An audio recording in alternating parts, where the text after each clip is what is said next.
The Heart Easy system is a 12-part course that explains the training system used in all BC Endurance fitness programs. The following lesson and the accompanying conversation between student athlete Charlene R. and coach Brian Clark will help you better understand the system so you can use it to improve your training and racing as it did for Charlene in this case study. Unit 4, Lessons 8, 9, and 10. Scheduling effort and recovery and establishing new workouts. It's very difficult to achieve significant racing gains. There are numerous moving parts that must be understood and coordinated. Chief among them is the interplay between effort and energy.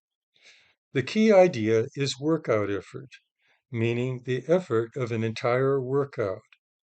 Charlene stumbles badly here. But she's not alone in her misunderstanding of workout effort. Like most athletes, she confuses workout effort with pace exertion, thinking incorrectly that the effort needed to generate her pace from moment to moment of a run is the same as the effort of all the exertion moments of that run. This is a crucial distinction because performance gains depend solely on workout effort rather than the exertion needed to build racing ability.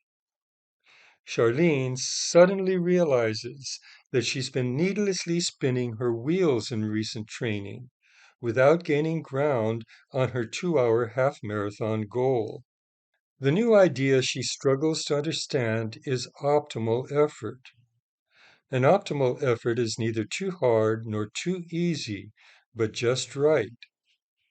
She thinks it refers to the exertion needed to run a workout by the rules.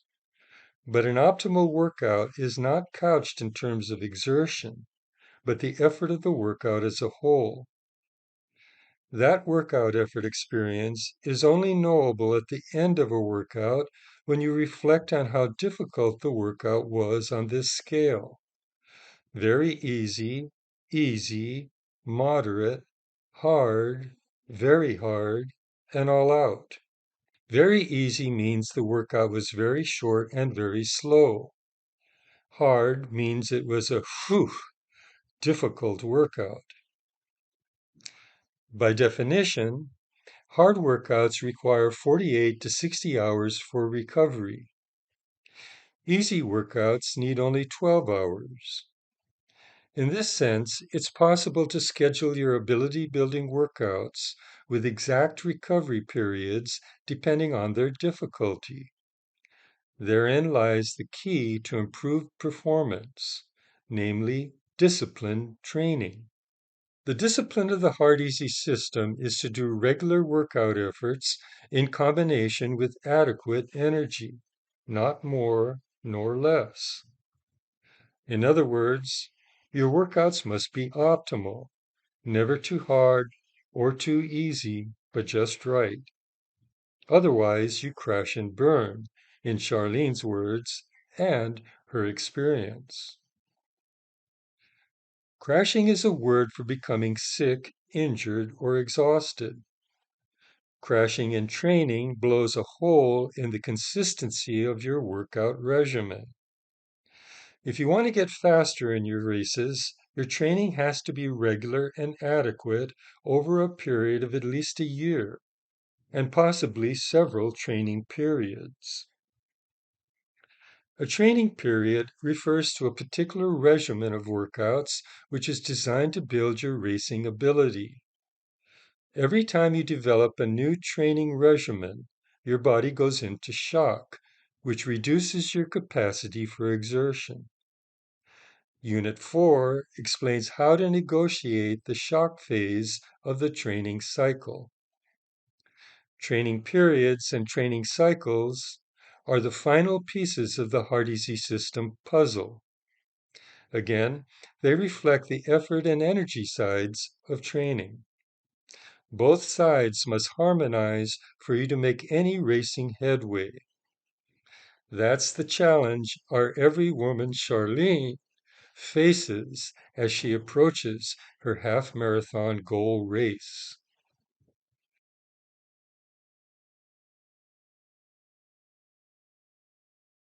Lesson 8 is about scheduling effort and recovery. It's almost a cliche to say that you won't increase your fitness unless you allow your body to recover after every workout. Too much effort with inadequate rest leads to injury, illness, and exhaustion. That's why a training schedule is so important. A schedule is a set of times during a training week when you're scheduled to train optimally, meaning a certain harmonious effort in combination with a certain adequate recovery level. Suppose you wanted to do 3 hard workouts in a week.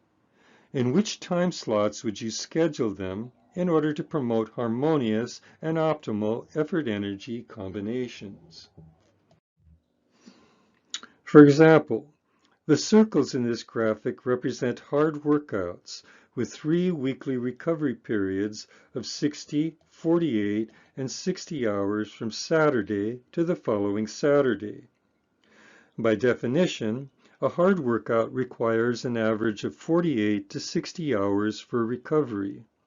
Thus, you cannot run more than 3 hard workouts in a week because you wouldn't have enough recovery time between them. Here is the same hard workout schedule with easy runs between them. The red curved line represents your capacity as it cycles from day to day on a scale measuring the 5 energy patterns. So what is it about these cycles that suggests the sort of training discipline that leads to improved race ability? The answer is they're regular and adequate. Maximal adaptation occurs within the context of a schedule such as this, and you won't achieve your potential unless your recoveries are as regular and adequate as they are in this graphic.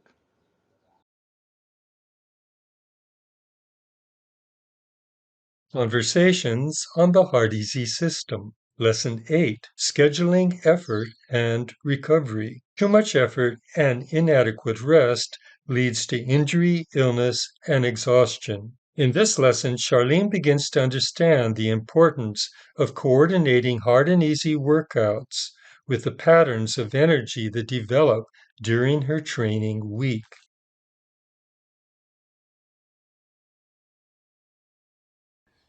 So what is it about these cycles that suggests the sort of training discipline that leads to improved race ability? Tell me about this slide. How do you interpret it? Do the size of the circles matter, or is that just showing the different, supposed to mean recovery days, or not necessarily? Not. Yes, Okay. they are recovery days, and the size matters only in the sense that we're dealing with hard and easy workouts here. Got it. So the small circles are the easy ones, Got obviously, it. right? Okay, tell me more. Okay. So,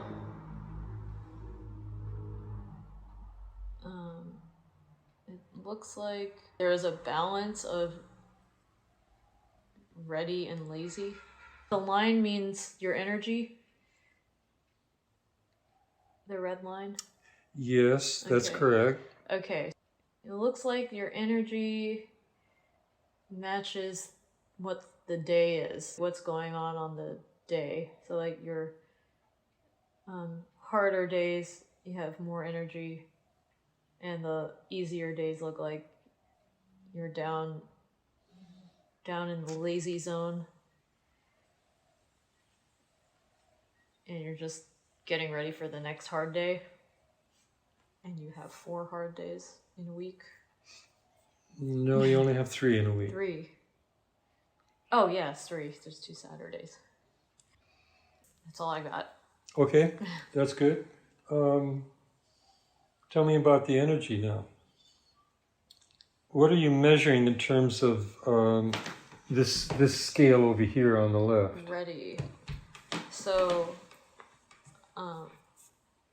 that's the kind of energy So when the curve is higher, like it's in ready, so that means you're ready for hard workout.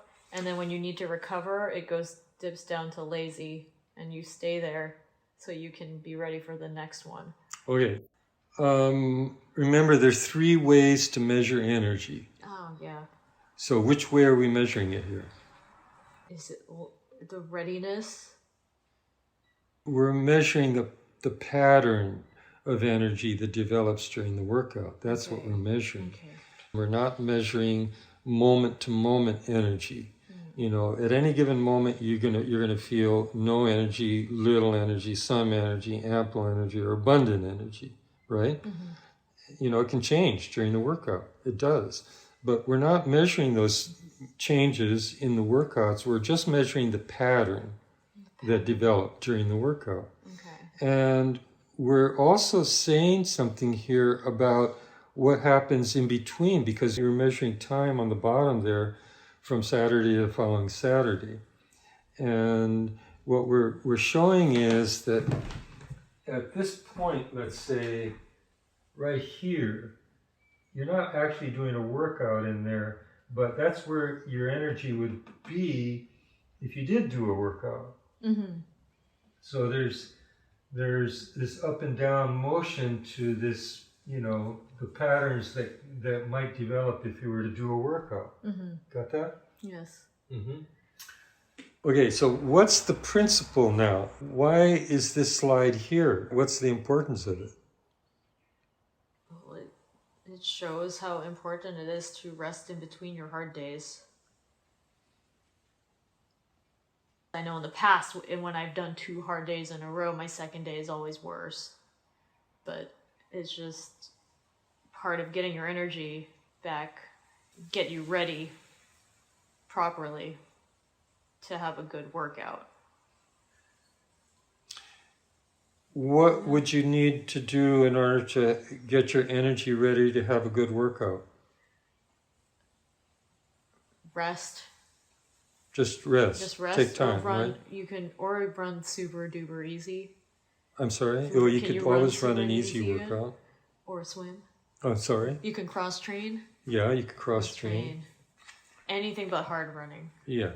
What I'm saying here is that these cycles have to be regular and adequate. So regular, you can see they're regular, and adequate means, and you've already said this, that you're ready for the harder workouts, and your easy workouts are optimal with the amount of energy that you have. So they're adequate. In other words, the energy is adequate on the easy days and on the hard days.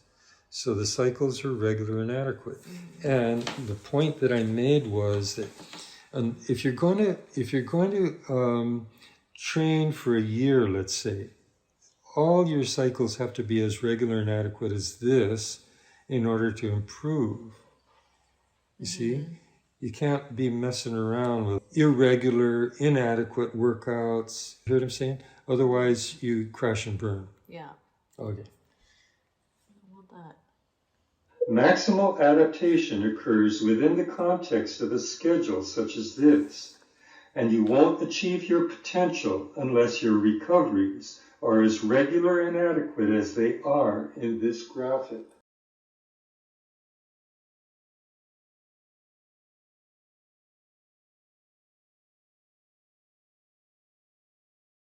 Lesson 9 is about establishing new workouts, the most difficult part of the training process. Anytime you try to establish a new workout, your body goes into shock. Shock is problematic because it decreases your capacity while increasing the risk of colds and injury. The only way you can optimize the effects of shock is by considering your proficiency. Proficiency has 2 essential ideas. First, it's your capacity for exertion, which shrinks because of shock. And second, it's your ability to do the workout it's designed to build. So which of these 5 levels is optimal the first few times you do a new workout? Optimizing shock means a new workout cannot be too easy because you won't improve, nor can it be too hard because you'd become unable to do it. Rather, optimizing shock requires you to establish new workouts at the moderately challenging, passable level of proficiency. Becoming more proficient during a training period requires you to contend with all three phases of a weeks-long training cycle, including shock, adaptation, and exhaustion. Shock and exhaustion reduce your proficiency. Adaptation, which is obviously the preferred phase, increases it. Nonetheless, you must first establish a workout before you can adapt, which raises the issue of when a new workout is said to be established. Before you can begin the process of establishing a new workout, you must have a clear vision of the workout as fully established and within your capacity for exertion. In other words, there has to be an endpoint to the process of establishing a new workout. In this example, a 90-minute stamina run is established gradually in 10-minute increments over a period of 4 weeks. Where the full 90-minute workout might have been too difficult during the first week of the training, a gradual buildup staves off the scourge of colds and injury until the forces of shock dissipate and the adaptive forces take over. Conversations on the Heart-Easy System. Lesson 9. Establishing new workouts by optimizing shock. In this lesson, Charlene understands the process of establishing new workouts gradually and incrementally. A stamina run is established gradually in 10-minute increments over a period of 4 weeks. What's going on here? So, are the black lines by week? Yep. Okay. So, when you're establishing workout, it stays in the exertion zone of mild to light. And then each week, you just increase it by 10 minutes more. Mm-hmm. So start out in an hour, and an hour 10, 80 minutes, 90 minutes. And each week, you're able to go do that workout for that little bit of extra time, but stay in that level of exertion. So it's probably be comfortable. Yeah, light exertion. Mm-hmm. Yeah. Okay, very good. Okay. Having established a new workout at the passable level, Lesson 10 is about becoming fully able to do the workout. How would you train to become fully able? And how would you know when you've reached peak ability? Here's the 90-minute light exertion stamina workout newly established at the passable level. Becoming fully able to do this workout is now a matter of repeating the same 90-minute light exertion structure as you recently established it. In other words, in order to adapt, you don't have to run progressively harder workouts, such as this black curved workout, which is clearly at a higher level of exertion than the established red curved workout. Harder workouts could put you in shock again just before your goal event. In the process of repeating a workout, adaptation eventually increases your proficiency from passable to fully able. Where you are on tenterhooks at the passable level, at the fully able level, you feel like you can do the established workout with total confidence and impunity. Once you've adapted, there's no way to get hurt by merely repeating the established structure. Your workouts won't be spectacular at the established level, but you'll perform better in your races. Unfortunately, having peaked at the fully able level, there's nowhere to go but down. Exhaustion eventually pushes you off your peak as you cannot maintain peak ability indefinitely. Thus, you have to either be satisfied with training and racing effectively or begin a new training regimen again at the passable level.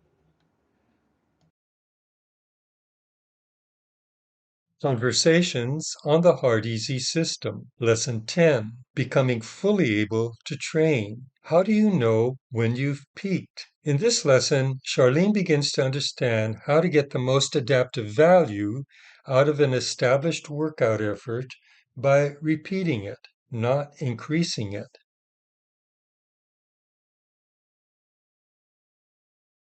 Same workout with the same exertion from before. Right. You're not going to increase the exertion. Right. It will not be beneficial. Yeah, why not? Because it will be more fatiguing. Yeah, it could be. Okay. And why is that significant? It's significant because you won't be able to get the same result that you did the last time you did the workout. You won't get a benefit. It's just tiring. Yeah, you're seeing something that isn't there, I think, but it's true, of course. What you're saying is true. Okay. The main thing that we're asking here is, how do you get the most out of that red line workout? And most people in training, as they're approaching their goal race, what they do is they increase their exertion level. So they start running that black line workout. What happens when they run that black line workout? They're going to get fatigued. You might need more recovery. Yeah, you would need more recovery. Would it affect their race day? It might affect your race. Yeah. Okay, let's move on. Okay. Harder workouts could put you in shock again just before your goal event. That's the main thing, right? Yeah.